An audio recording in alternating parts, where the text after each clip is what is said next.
আসসালামু আলাইকুম রহমতুল্লাহ। এই যে আমার এখানে হচ্ছে মুরগিগুলো আর হচ্ছে কিছু কবুতর আছে। আজকে দুপুরে আমি হচ্ছে ওদেরকে ধান এবং যে ফিড মিক্সটা বানা ওইটা দিয়ে দিছি। আমি সবসময় দুপুরবেলা ভাত দেওয়ার চেষ্টা করি, কিন্তু আজকে একটু ঝামেলার কারণে হচ্ছে ভাত রান্না করা হয় না, সেই কারণে আজকে দুপুরবেলা তাদেরকে ধান এবং ফিড মিক্স করে যে খাবারটা বানাই আমি ওইটাই দিছি। তো এখন আজকে আপনাদেরকে দেখাবো আমি আমার এই যে মুরগি যেগুলো আছে এগুলো থেকে প্রত্যেক দিন বা হচ্ছে অ্যাভারেজ কী পরিমাণ ডিম পাই।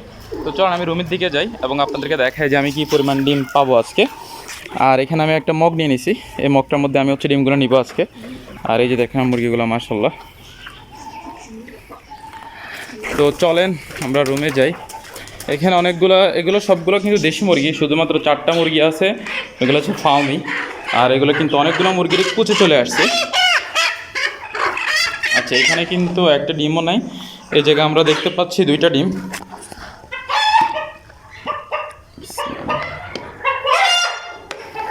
এখানে আছে কিনা?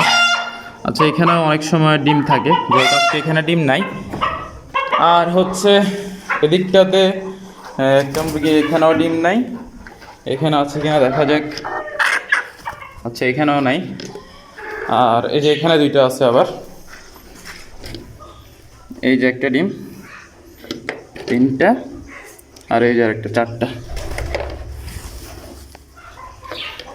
আচ্ছা যাই হোক, 4টা পাইছি, আরও কিন্তু আছে।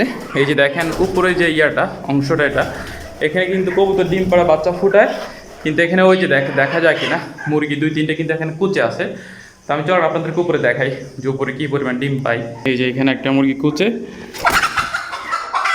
এই যে এটা ফার্মি মুরগি ছিল, আর এখানে আরেকটা আছে।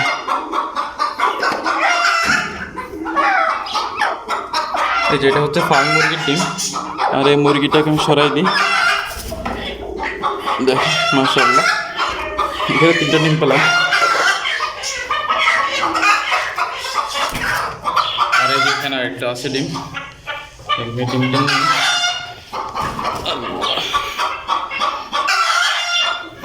এই যে ডিমটা।